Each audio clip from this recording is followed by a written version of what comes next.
சுவாமிஜி அவர்களுக்கு நமஸ்காரம். இங்கு கூடியிருக்கும் அனைவருக்கும் என்னுடைய நமஸ்காரங்கள்.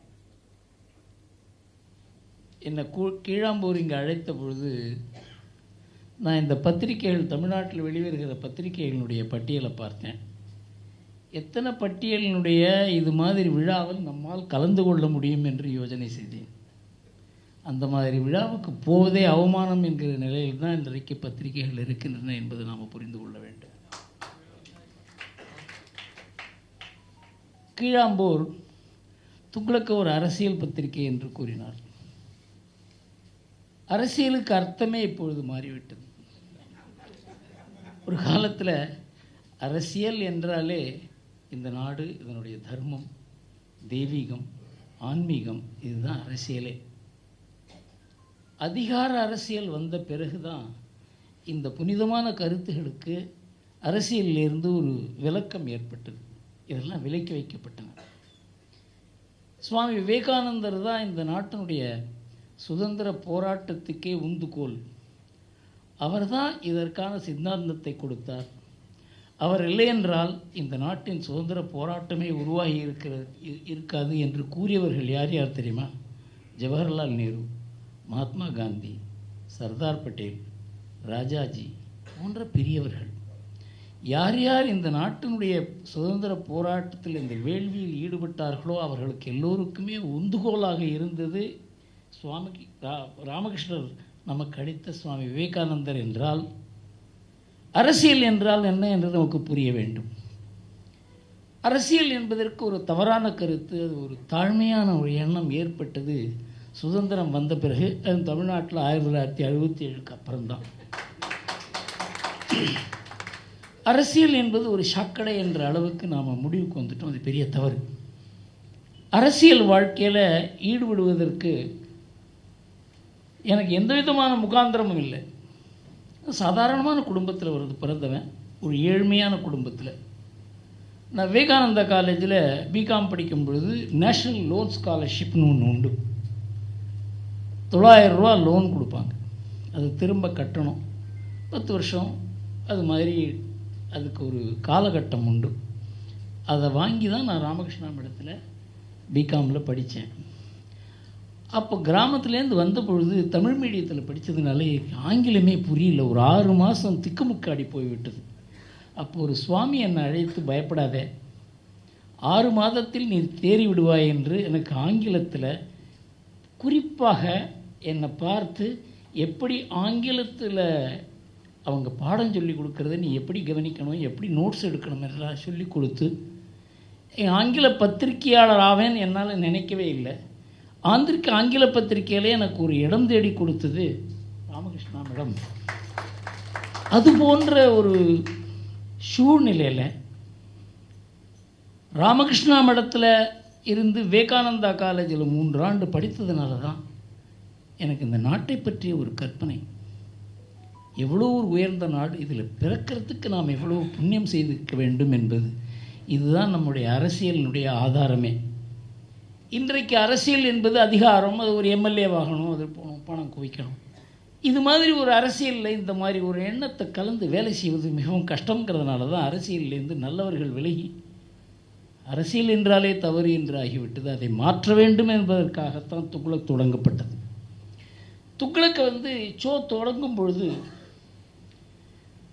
நம்ம தமிழ்நாட்டில் இருந்த நிலைமை, பல பேர் இருந்திருக்காங்க தமிழ்நாட்டில். அதாவது தெருவில் எல்லாம் நாங்கள்லாம் அடி வாங்கியிருக்கோம், மண்டை உடைஞ்சிருக்கு. ஆர்எஸ்எஸ் ஷாக்கா நாங்கள் 1971 ஆரம்பித்த பொழுது தினம் யார் மண்டையாவது உடையும். அந்த மாதிரி ஒரு பயங்கரமான சூழ்நிலை. தேச விரோதம் தலைவிரித்தாடியது. கபாலி கோவிலில் நீங்கள் பிரதோஷத்தன்னைக்கு போனீங்களோ ஒரு 100 பேர் இருப்பாங்க. கோவில்கள் வெறிச்சோடி இருந்தன. நாம் பார்த்தது, நெத்தியில் ஒரு குங்குமம் விபூதி இட்டுக்கொண்டு போக முடியாது, காரித்து போவாங்க. இந்த அனுபவங்கள்லாம் நாங்கள் பட்டிருக்கோம். அந்த காலகட்டத்தில் என்னோட வேலை செஞ்சு சில ஆர்எஸ்எஸ்காரர்கள் கூட இங்கே இருக்காங்க. அந்த மாதிரி இந்த தமிழகத்தில் இன்றைக்கு எந்த மாதிரி நிலைமை மாறி இருக்கிறது என்பதை நாம் புரிந்து கொள்ள வேண்டும். தமிழ்நாட்டினுடைய சமுதாயம் மாறிவிட்டது. சமுதாயத்தினுடைய இந்த அரசியல் மாறவில்லை, அதுதான் தப்பு. இன்றைக்கு எதையெல்லாம் எதிர்த்து இந்த திராவிட இயக்கம் போராடியதோ அது எல்லாமே வெற்றி பெற்று விட்டது. தெய்வம் வெற்றி பெற்று விட்டது, தர்மம் வெற்றி பெற்று விட்டது, கோவில்கள் வெற்றி பெற்று விட்டன, விழாக்கள் வெற்றி பெற்று விட்டன. எதையெல்லாம் அழிக்க வேண்டும் என்று நினைத்தார்களோ அது எதையுமே அவர்களால் அழிக்க முடியவில்லை. அதனால் நமக்கு ஏதோ ஒரு தமிழ்நாட்டில் ஒரு அரசியல் என்பதனால தமிழ்நாட்டை பற்றி ஒரு தவறான கற்பனை. வெளியில் நான் போகும்பொழுது நீங்கள்லாம் இவ்வளோ நல்லா இருக்கீங்க, உங்கள் அரசியல்லையே இவ்வளோ மோசமாக இருக்குன்னு கேட்பாங்க. அதுதான் உண்மை. தமிழ்நாட்டில் இன்றைக்கும் ஆன்மீகமும் தெய்வீகமும் இன்றைக்கும் நல்லவர்கள் உருவாகி கொண்டிருக்கிறார்கள் என்பதை பார்க்கணுன்னாக்க நீங்கள் பாம்பே, டெல்லி எங்கெல்லாம் போகணும். தமிழ்நாட்டிலேருந்து யார் உருவாகி வருகிறார்களோ அந்த மாணவர்களுக்கு ஒரு தனி மரியாதை உண்டு. நல்லவர்கள், நாணயமாக இருப்பாங்க, பொய் பேச மாட்டாங்க.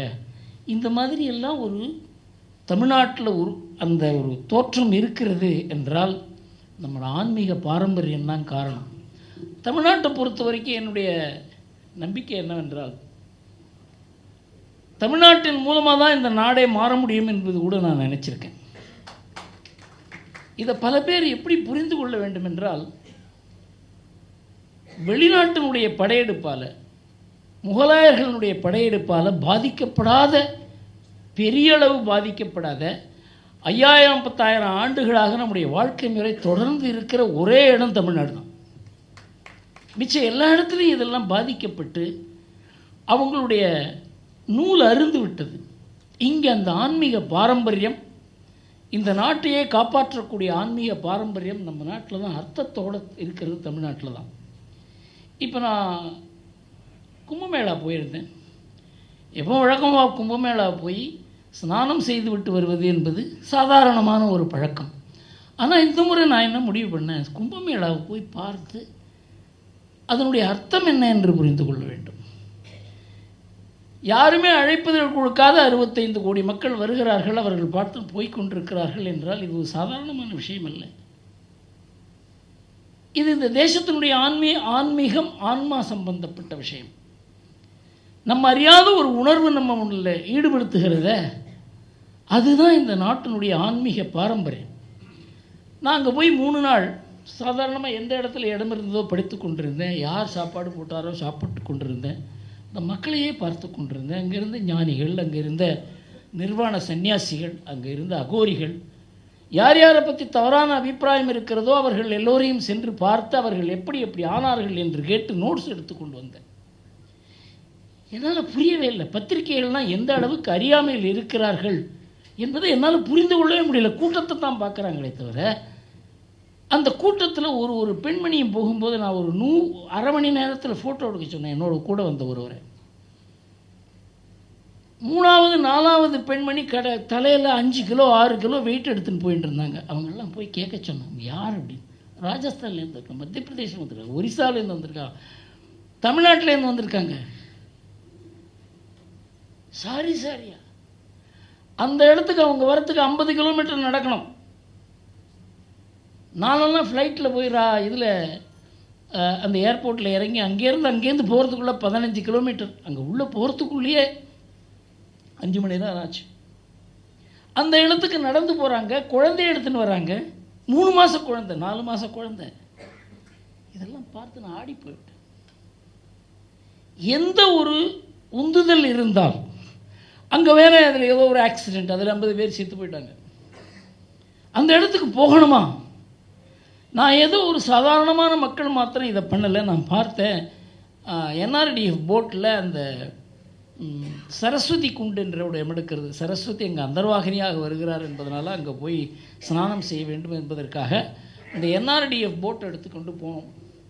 அதில் வரவங்கள்லாம் சாதாரணமான அவர்களில், அவங்க எல்லாம் சமுதாயத்தில் ஒரு மேல்தட்டு மக்கள் என்று கூறலாம். அதில் 2 பேர் ஒரு 3-4 மாத குழந்தை எடுத்துன்னு வந்தாங்க. ஆச்சரியம். அதனால் இந்த நாட்டினுடைய ஆன்மா என்ன என்பதை என்னால் புரிந்து கொள்ள முடிந்தது இந்த 3 நாட்களில் தான். இந்த நாட்டினுடைய இந்த ஆன்மாவுக்கு வடிவம் கொடுக்கக்கூடிய வாழ்க்கை முறையை தொடர்ந்து கடைபிடிக்கிற ஒரு மாநிலம் தமிழ்நாடு என்பதில் எனக்கு சந்தேகமே கிடையாது. இந்த தமிழ்நாட்டில் ஒரு வக்கரமான ஒரு சூழ்நிலை இருக்கிறது. அந்த வக்கரமான சூழ்நிலையை பார்த்து நாம் அஞ்சக்கூடாது, பயப்படக்கூடாது என்பதை எனக்கு சொல்லிக் கொடுத்தது ராமகிருஷ்ணா மடம், ஆர்எஸ்எஸ், இந்த மாதிரி. அதுக்கப்புறம் ராம்நாத் கோயங்கா போன்ற துணிவானவர்களோடு நான் வேலை செய்கிற ஒரு எனக்கு வாய்ப்பு கிடைத்ததுனால பயம் என்பது மாறி, இது எல்லாவற்றுமே நாம் முயற்சியின் மூலமாக தான் இதை சமாளிக்க முடியும் என்கிற ஒரு நம்பிக்கை எனக்கு வந்தது. அதனால் இன்றைக்கு நான் கூற விரும்புவது என்னென்றால், அரசியல் என்றால் அது ஒரு தவறான எண்ணத்தை நாம் பரப்பக்கூடாது, நாம் வைத்து கொள்ளக்கூடாது. அரசியல் என்பதை நாம் கையாள வேண்டிய ஒன்று. ஆன்மீகத்தின் மூலமாகவும் தெய்வீகத்தின் மூலமாகவும் தேசபக்தியின் மூலமாகவும் நாம் கையாள வேண்டிய ஒன்று. ஒரு சின்ன உதாரணம் கூறுகிறேன். ரொம்ப பிரபலமான ஒரு காலம் உண்டு என் லைஃப்பில். 1987 என்னை ராஜீவ்காந்தி ஒரு ஃபோர்ஜ்டு லெட்டரை வச்சு அரெஸ்ட் பண்ணி, அது கோர்ட் ஃபோர்ஜுன்னு சொன்ன உடனே கவர்மெண்ட்டுக்கே ஒரு பெரிய கலகலப்பு ஏற்பட்டு, எனக்கு ஒரு பெரிய கியாதி. எனக்கு எல்லாமே வாழ்க்கையில் ஓசியில் தான் கிடச்சிது, எனக்கு புகழும் அப்படி தான் கிடச்சிது, எல்லாமே ஆக்சிடெண்ட் தான் லைஃப்பில். அப்போ எனக்கு என்ன பண்ணுறதுன்னு புரியல. அப்போது கோயங்கா கிட்ட உட்காந்துனேன். திடீர்னு என்னை எல்லாம் பெரிய ஆளாக பார்க்குறாங்க, எங்கள் வீட்லேயே என்னை பார்த்து பயப்படுறாங்க, என்னுடைய நண்பர்கள்லாம் என்னை விட்டு தள்ளி போகிறாங்க. இந்த மாதிரி ஒரு பாப்புலாரிட்டி எனக்கு வந்ததுனால எனக்கு ஒரு பெரிய பிரச்சனை ஏற்பட்டுருக்கிறது ராம்நாத்ஜின்னு கேட்டுடுறோம்.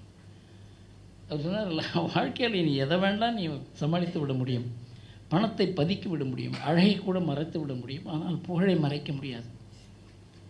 அதனால் நீ ரொம்ப கேர்ஃபுல்லாக, இதெல்லாம் நீங்கள் சொல்கிறதெல்லாம் சரி, இது எப்படி சமாளிக்கிறதுன்னு கேட்டேன். அப்போ எனக்கு ஆர்எஸ்எஸில் சொன்னது என்னென்னா, நீங்கள் உங்கள் வாழ்க்கை முறையை மாற்றிக்காது. நான் சைக்கிளில் போய்ட்டு இருந்தேன், சைக்கிள்லேயே போவோம். செருப்பு போடாத கபாலி கோயில் போவோம், அப்படியே இருக்கணும். நம்முடைய நண்பர்களை மாற்றக்கூடாது. எந்த வீட்டுக்கு நாம் போவோமோ அந்த வீட்டுக்கெல்லாம் போயிட்டுருக்கோம். உறவினர், நண்பர்கள் எல்லாரையுமே நாம் எப்படி இருந்தோமோ அப்படியே இருந்தால் நாம் ஒரு தனியானவன் என்கிற ஒரு எண்ணம் ஏற்படாது என்றதை சொல்லிக் கொடுத்தது ஆர்எஸ்எஸ். அதே போல் நான் கோயங்கா கிட்ட இந்த பாப்புலாரிட்டி எப்படி சமாளிக்கிறதுன்னு கேட்டேன். இப்போ சொன்னார், 1923 மகாத்மா காந்தி இந்த நான் கோஆப்ரேஷன் மூமெண்ட்டை வாபஸ் பெற்றார்.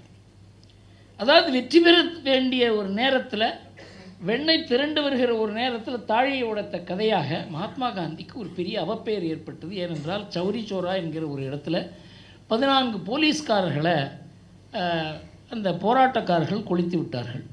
அது ஒரு பெரிய ஒரு வன்முறை. காந்தியோ வன்முறையை கூடாது என்று சொல்லி அஹிம்சாவாதி. என்ன சார் அஹிம்சாவாதி? போராட்டம் செய்கிறீர்களே, உங்கள் ஆளுங்க என்ன பண்ணியிருக்காங்க பாருங்கள் அப்படின்னு பிரிட்டிஷ்காரங்க ஏளனம் செய்கிறார்கள். மகாத்மா காந்தி அந்த மூமெண்ட்டை வாபஸ் பெறுகிறார். அவர் அஹிம்சாவாதி என்று காட்டிக்கொள்வதற்காக நாட்டுக்கு வேண்டிய ஒரு பெரிய போராட்டம் வெற்றி பெறுகிற ஒரு நேரத்தில் நீங்கள் இதை வாபஸ் பெற்று விட்டீர்கள் என்று காங்கிரஸ்காரர்களை மகாத்மா காந்தி படத்தை தெருவில் வைத்து காரி துப்பினார்கள். இது அந்த நாட்டில் நடந்தது. அப்போ மகாத்மா காந்தியை பிபிசி இன்டர்வியூ பண்ணாங்க. இதுதான் என் வாழ்க்கையிலேயே ஒரு 2 வரி தான் மகாத்மா காந்தி சொன்னது என் வாழ்க்கையை மாற்றி விட்டது. பிபிசி இன்டர்வியூ பண்ணுறாங்க அவரை. Mister Gandhi, it seems your popularity has left you. அதுக்கு அவர் பதில் கூறுகிறார், popularity comes without invitation and goes without farewell. என் வாழ்க்கையை மாற்றினது இந்த 2 சென்டென்ஸ் தான். இதை நம்பாதேன்னு சொன்னார் ராம்தாஸ்.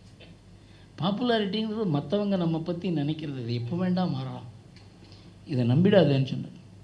ஏனென்றால் நம்ம வாழ்க்கையை பூரா மாற்றுவது, நம்ம வாழ்க்கையினுடைய நோக்கம் என்ன என்பது நமக்கு ஒரு திசையை கொடுப்பது,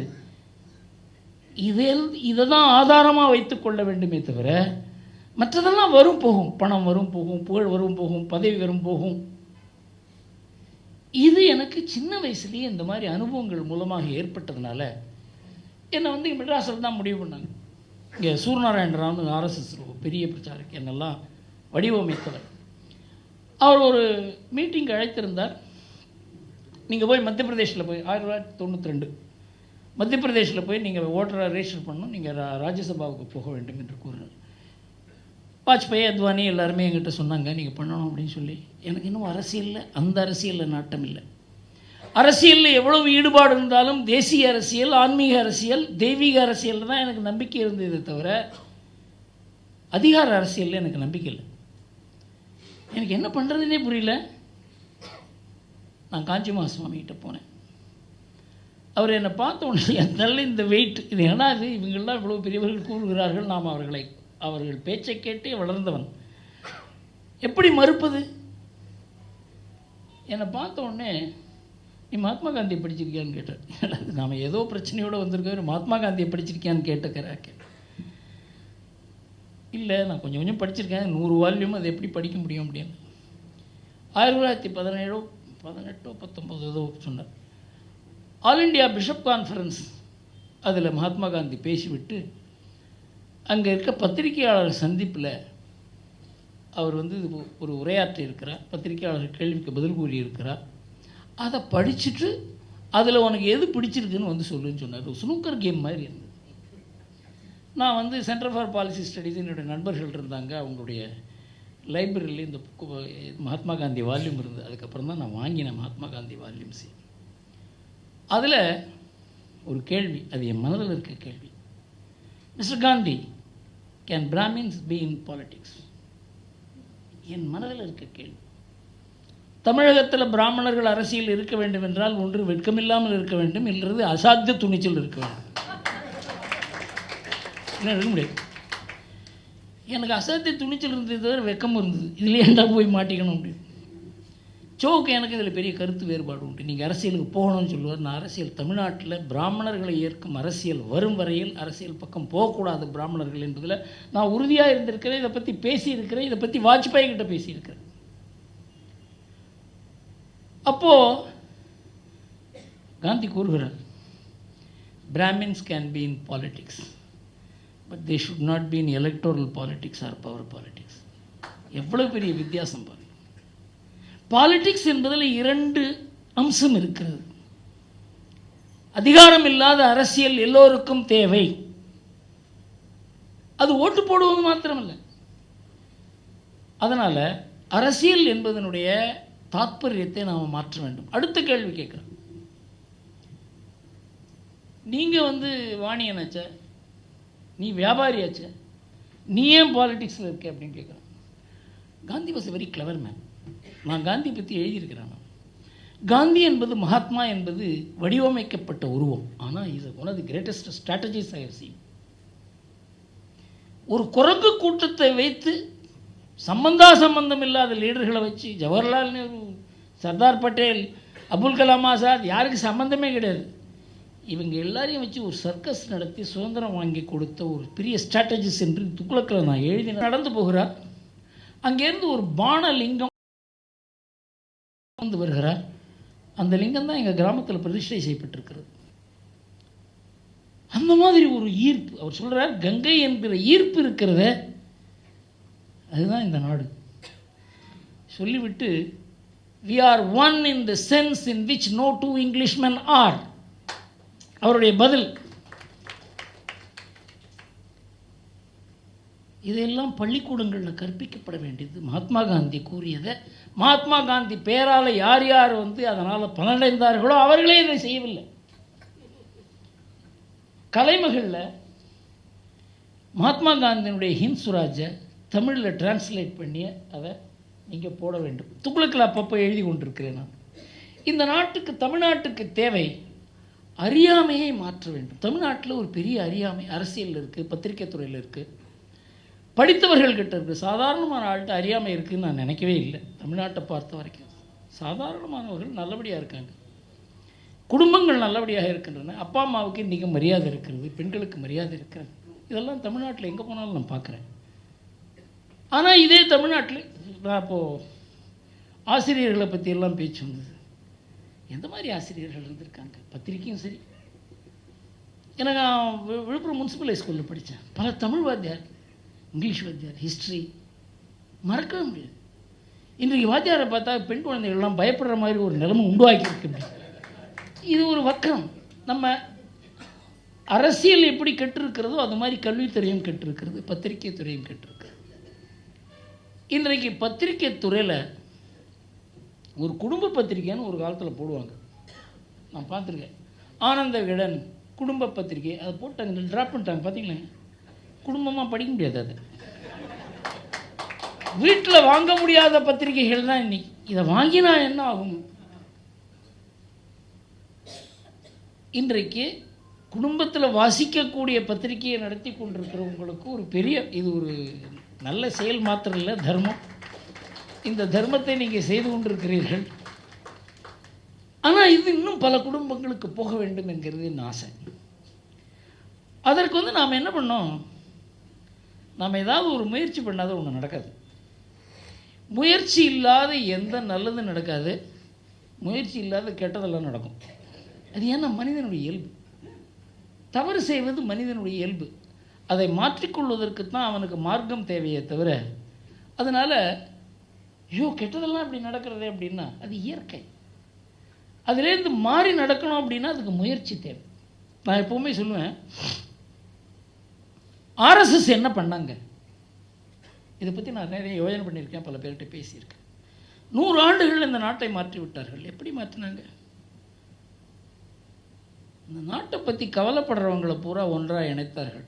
தனியாக கவலைப்பட்டால் அது பலவீனம், கவலைப்பட்டவர்களை பூரா ஒன்றாக இணைத்து விட்டால் அது பலமாகி வரும். ஆர்எஸ்எஸ் பண்ணது என்னென்னா, தேசம் இப்படி இருக்கே, நம்ம தர்மம் இப்படி இருக்கே, குடும்பங்கள் கெட்டு போகுதே, பசங்க கெட்டு போகிறாங்களே அப்படின்னு நினைக்கிற ஒரு, அவங்க எல்லோரையும் பிணைத்தார்கள், நாடே மாறிவிட்டது. அதே போல் இந்த மாதிரி நிலைமை இருக்கே அப்படின்னு இதை மாற்றுவதற்கு நாம் என்ன பண்ணணும்னு கேட்டால், இங்கே இருக்கவங்க எல்லோரும் சேர்ந்து கலைஞர்களுக்கு ஒரு 10 சப்ஸ்கிரிப்ஷன் சேர்க்கறதுன்னு முடிவு பண்ணுங்க. இது ஒரு மூவ்மெண்ட். நம்ம பண்ணலாமே, இதை பண்ணாத முடியாது. நாம் முதல்ல போய் நாம் சப்ஸ்கிரைப் பண்ணோம். நம்ம ஃப்ரெண்ட்ஸ், நமக்கு வெட்டியாக எத்தனையோ ஃப்ரெண்டு எத்தையோ படிச்சுட்டு இருக்கான், அப்பா இதை படிப்பா அப்படி வீட்டுக்கு எடுத்துன்னு போ. ஏன்னா நாம் இந்த முயற்சியை செய்கிறது கிடையாது. நல்லதுக்கு முயற்சி தேவை, கெட்டதுக்கு முயற்சி தேவையில்லைங்கிறத நம்ம புரிந்து கொண்டால் நல்லவர்கள் எப்படி நடந்து கொள்ள வேண்டும் என்பது நமக்கு விளங்கும். அதனால் ஏதோ ஒரு கூட்டத்துக்கு வந்தோம் போனோம் இல்லாத, கலைமகள் போன்ற பத்திரிகைகள் எல்லா வீட்டுக்கும் போகணும். தமிழ்நாட்டுக்கு இன்றைக்கு அந்த அவசியம் இருக்கிறது. தமிழ்நாடு மாறிவிட்டது, தமிழ்நாடு பத்திரிகைகள் மாறவில்லை. நான் பத்திரிகை உலகில் 40 ஆண்டுகள் இருந்ததுனால கூறுகிறேன், எந்த அளவுக்கு பத்திரிகை ஆசிரியர்கள் இதை எழுதலாமா கூடாதா, சரியாக எழுதுகிறோமா இல்லையா, இப்படியெல்லாம் யோசனை பண்ணி பொறுப்பான கருத்துகள் மக்களுக்கு போக வேண்டும். இன்றைக்கு எதை வேண்டாம் போடலாம், டிவி, சோஷியல் மீடியா. அதனால் மக்கள் எல்லோருக்குமே ஒரு மாற்று தேவை என்கிற ஒரு கருத்து ஏற்பட்டு கொண்டிருக்கிறது. அதற்கு கலைமகள் போன்ற பத்திரிகைகள் ஒரு பதிலாக இருக்கும் என்பதனால தான் நான் இதை கூறுகிறேன். கலைமகளும் இதுக்காக முயற்சி எடுக்க வேண்டும். இதற்காக என்ன, என்கிட்ட நாங்கள் கூட கீழா போட்டு சொன்னால், வாங்க சார் ஒரு நாளைக்கு உட்காந்து இதெல்லாம் டிஸ்கஸ் பண்ணலான்னு சொல்லி, ஷோக்கு அப்புறம் துங்களுக்கு போயிடும் அப்படின்னு நினச்சாங்க. எங்கிட்டே பேர பறிச்சு ஏன் இதில் போய் தலையிடுறேன் அப்படின்னு நானே நினச்சேன். நாம் எதுவுமே இது வரைக்கும் தோற்றதே கிடையாது, இதை எடுத்து இதைக்கு தோல்வி அடைய வேண்டும் என்பதனால தான் துக்ளக் வேண்டாம் என்று கூறினேன். அதுக்கப்புறம் தான் எனக்கு புரிந்தது, துக்ளக் மக்களுக்கு தேவை. நான் அந்த தேவையை உருவாக்கினேன். அந்த தேவை இருக்கிறதுனால துக்ளக் வெற்றி அடைந்தது. அதே போல் கலைமகளுக்கும் ஒரு பெரிய தேவை இருக்கிறது. இந்த தேவையை பூர்த்தி பண்ணுறதுக்கு நாம் ஏதோ இதை நடத்தி கொண்டிருக்கிறோம் என்று இல்லாத, ஒரு ஹோல்டிங் ஆப்ரேஷன் மாதிரி இல்லாத, இதற்கு ஒரு பெரிய முயற்சி செய்ய வேண்டும். அதற்கு என்னால் என்ன பண்ண முடியுமோ அதை பண்ணுகிறேன் என்று கூறுவதற்காகத்தான் நான் இங்கே வந்தேன். இப்போ வானதி பற்றி சொன்னாங்க, ரொம்ப சந்தோஷம் எனக்கு. அவரை உங்க இதுக்கு வந்திருந்தாங்க, காஞ்சி பெரியவர் முன்னால். எனக்கு ரொம்ப பெருமையாக இருந்தது. காரணம் என்றால், இந்த தெய்வத்தின் குரலை நான் படிப்பதில்லை, அது பாராயணம் செய்ய வேண்டிய ஒன்று. இதை எப்படி கம்பைல் பண்ணி இவங்க போட்டு 7 வால்யூம் 8 வால்யூமா புரியவே இல்லை எனக்கு. அதாவது காலத்தால் அழியாத கருத்துகள் சனாதனம் என்று கூறுவார்கள். அதுதான் எத்தனையோ எழுதணும், நான் கூட எழுதியிருக்கேன். 1980 நான் எழுதாததே கிடையாது. அதெல்லாம் மறைந்து விட்டது. அது அந்த காலத்துக்கு தேவை, அவ்வளோதான். ஆயின்மெண்ட் மாதிரி. அதற்கு பிறகு அது நிலைப்பதில்லை. ஆனால் அவர் பேசியது, ரமண மகரிஷி பேசியது, விவேகானந்தர் பேசியது, ராமகிருஷ்ண பரமஹம்சர் பேசியது, காலத்தை கடந்த கருத்துகள் இன்றைக்கு நமக்கு வழிகாட்டி கொண்டிருக்கிறது என்றால் எந்த கருத்துக்கள் சனாதனமானவை என்பதற்கு இதை விட வேறு சான்றே வேண்டாம். பெரிய ஒரு அவங்க ஒரு இந்த இந்த இந்த தர்மத்தை அவங்க பண்ணத்துக்கே அந்த குடும்பம் வாழையடி வாழையாக அவங்க வாழ வேண்டும் என்று நான், இது சாதாரணமான விஷயம். தெய்வத்தின் குரல் மாத்திரம் சொல்ல, எத்தனை, அதாவது தவறான ஒரு புத்தகத்தை அவங்க போட்டே இருக்க மாட்டாங்க வியாபாரத்துக்காக. அதே மாதிரி அலையன்ஸ் பப்ளிஷர் நம்ம ஃப்ரெண்டு, அவர் இந்த கருப்பு நம்பிடாதீங்க. அவர்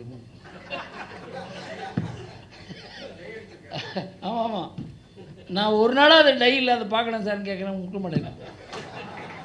அவர் தான் என்னை வாரத்துக்கு ஒரு வெள்ளிக்கிழமை அன்றைக்கி முண்டகண்ணையம் கோயில் போயிட்டு அந்த பிரசாதத்தை கொண்டு வந்து எங்கிட்ட கொடுத்துட்டு, நான் நல்லபடியாக இருக்கணுங்கிறதுல அவருக்கு ஒரு பிரசாதத்தை கொடுத்துட்டு, எங்கள் வீட்டில் நான் தினம் பூ இது அர்ச்சனை பண்ணுவேன், அதுக்கு பூ கொண்டு கொடுப்பேன்.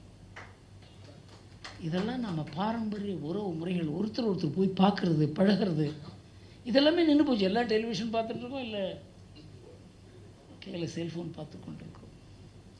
இந்த காலகட்டத்தில் உறவு முறைகளை அவர் சோகாலத்துலேருந்தே பயின்றார்.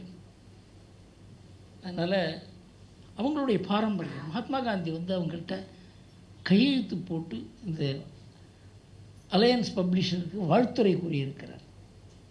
உவே சுவாமிநாத ஐயர், இந்த பாரம்பரியம் அவங்களுக்கு இருக்குது.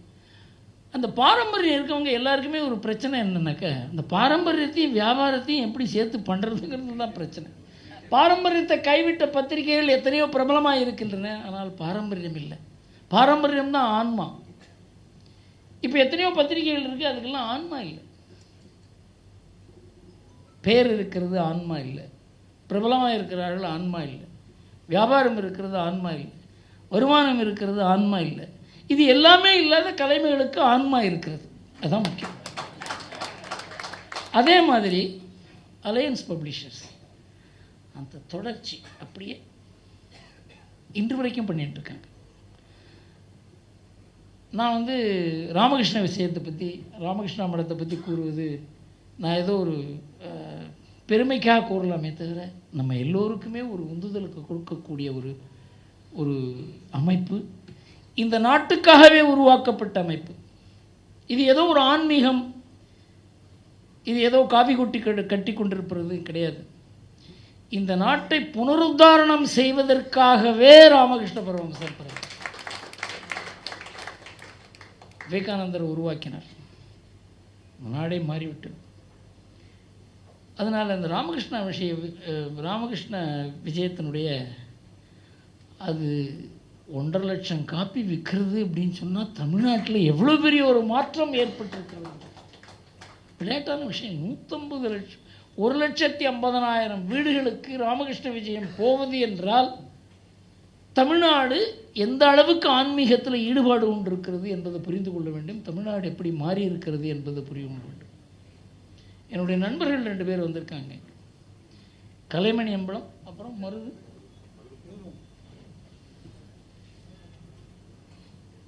இவங்கெல்லாம் ஒரு 2-3 வருஷத்தில் 4 வருஷத்தில் தொடர்புக்கு வந்தவங்க. இந்த ஆன்மீக நீரோட்டம் தெரிந்த உடனேயே அவங்கள இந்த சமுதாயமே மாற ஆரம்பித்து விட்டது. அரசியல் என்றால் என்ன, ஆன்மீகம் என்றால் என்ன என்பதை அவங்க புரிந்து கொண்டு ஆன்மீக அரசியல் தேவைங்கிறத அவங்க எங்கிட்ட வந்து சொல்கிறாங்க, சார் இதெல்லாம் தேவை சார் அப்படின்னு சொல்லி. அதனால் தமிழ்நாடு பெரிய அளவுக்கு மாறிக்கொண்டிருக்கிறது. பத்திரிகைகள் மாற வேண்டும், பத்திரிகைகளுக்கு தன்னம்பிக்கை வர வேண்டும், நல்ல பத்திரிகைகளுக்கு கூறுகிறேன். அதற்காக முயற்சியை கலைமகள் எடுக்க வேண்டும். அதை நாம் பண்ணலை அப்படின்னு சொன்னால் இந்த ஆண்டு விழாக்கள் செய்வதில் அர்த்தமே கிடையாது. துக்ளக் ஆண்டு விழா நடத்துவதற்கு அர்த்தமே வேறு. ஆனால் கலைமகள் ஆண்டு விழா நடத்துவது ஒரு கலாச்சார ஆண்டு விழாவாக இதை நடத்த வேண்டும். அதற்கு நாம் எல்லோருமே சேர்ந்து ஒரு முயற்சி செய்ய வேண்டும். அதற்கு என்ன உதவி என்னால் செய்ய முடியுமோ செய்கிறேன் என்று கூறி, இந்த சிவா பிள்ளைங்கிற பற்றி சொன்னாங்க, ரொம்ப சந்தோஷமாக இருந்தது எனக்கு. அந்த ஊரில், நம்ம ஊரில் இது மாதிரி ஆட்களை யாரையும் வச்சு பள்ளிக்கூடத்தில் பாட புஸ்தகம் எப்படி எழுதுறதுன்றதை சொல்ல மாட்டாங்க. யாரோ ஒருத்தர் வருவார், ஒரு பேரே கூட எனக்கு தெரியாது, கண்ணாபின்னான்னு ஒரு ஆள். இவராடா பாட புஸ்தகத்துக்கு அந்த கமிட்டிக்கு தலைவருங்கிற மாதிரி நமக்கு பயமாக இருக்குது. என்ன ஆகுன்னே புரியல. நம்ம ஊர்லேருந்து ஒருத்தர் போய் நம்ம ஆன்மீக நாட்டில் உள்ளவர், நம்ம நூல்கள், அந்த ஊரில் அவங்கள வந்து பாடப்புத்தகம் எழுதுகிற கமிட்டியில் போட்டிருக்கான் அப்படின்னா சார் ரொம்ப சந்தோஷமாக இருக்கு. ஸோ அதனால் நான் 3 வேண்டுகோள் தான் சொல்கிறேன். ஒன்று, தமிழ்நாடு மாறிக்கொண்டிருக்கிறதுங்கிறதுல உங்களுக்கு தன்னம்பிக்கை வர வேண்டும். நீங்கள் போய் பார்த்தா தான் தெரியும், சமுதாயத்தில் போய் பார்த்தா தான் தெரியும். பத்திரிகையை படித்தா தெரியாது, டிவியை பார்த்தா தெரியாது. இதெல்லாம் நம்ம கெடுக்க வந்திருக்கிற, வீட்டையே குலைக்க வந்திருக்கிற சக்திகள். இதை எதிர்த்து போராடி கொண்டிருக்கிறதே நமது கோவில்கள் தான், ஆன்மீகம்தான், நம்ம பெண்கள். அதனால் நமக்கு அவநம்பிக்கை தேவையில்லை. ரெண்டாவது, இந்த அரசியலை பற்றி கவலைப்பட வேண்டாம். ஏனென்றால் சமுதாயமும் அரசியலும் 1960, 70 ஒன்றாக இருந்தது. 50, 60 சமுதாயத்துக்கும் தெய்வம் வேண்டாம், அரசியலுக்கும் தெய்வம் வேண்டாம். இன்றைக்கு சமுதாயத்துக்கு தெய்வம் வேண்டும், அரசியல் தெய்வம் வேண்டாம் என்கிற சொல்கிறார். அரசியல் ஒதுக்கப்படும் என்பதில் எனக்கு சந்தேகமே கிடையாது. ஆனால் இதே ஒரு பத்திரிகையில் இந்த மாதிரி ஒரு மாற்றம் தேவை. பத்திரிகை என்றால் அசிங்கம் தான், தப்பாக எழுதினாதான், கண்ணாபின்னா எழுதியிருக்காரு. அதெல்லாம் பற்றி குடும்பங்களை, பெண்களை, குழந்தைகளை குலைக்கக்கூடிய ஒரு பத்திரிகை கலாச்சாரம் நம்ம பரவி விட்டது என்பதில் அவருக்கு ரொம்ப வருத்தம். ஆனால் அதை மாற்ற முடியும், மாற்றுவது நம்முடைய கடமை. அதில் வந்து கலைஞர்கள் ஒரு பங்கேற்க வேண்டும் என்று அது 2வதாக கேட்டுக்கொண்டிருக்கிறேன். 3வது, எல்லோரும் இதெல்லாம் பார்த்துட்டு இதெல்லாம் மனசில் கவலையோடு இருக்கவங்க இதுக்காக முயற்சி செய்யவில்லை என்றால், காஞ்சி மகான் 1980 சி. சுப்பிரமணியம், தாதா தர்மாதிகாரி, இந்த ராமகிருஷ்ணன் ஒருத்தர் பவன் ஜேர்னலுடைய எடிட்டர், 3 பேர் போயிருந்தாங்க. அப்போ சி. சுப்பிரமணியம் கேட்டார், இப்படி அலங்கோலமாக இருக்கிறது நாடு, என்ன பண்ணுறதுன்னே புரியல அப்படின்னு. நான் சொல்கிறத நோட் பண்ணிக்கோ அப்படிங்கிற, அதை எழுதி பவன் ஜேர்னலில் அதை போட்டிருக்காங்க. தர்மம் நலிந்து வருகிறது என்று யார் நினைத்து கவலைப்பட்டு அவர்கள் ஒன்றும் செய்யாமல் இருக்கிறார்களோ அவர்கள்தான் அதர்மம் செய்பவர்கள். அதனால் தர்மம் நலிகிறது என்பதனால் கவலைப்படுபவர்கள் எல்லோரையும் இணைத்து இயக்கம் நடத்த வேண்டும் என்று கூறுகிறார். எங்கேயோ உட்காந்து மகாகாங்கிற ஒரு கிராமத்தில் நான் அந்த இடத்துல போய் பார்த்துருக்கேன். ஒரு குடிசை, அதில் தான் இருந்தார்.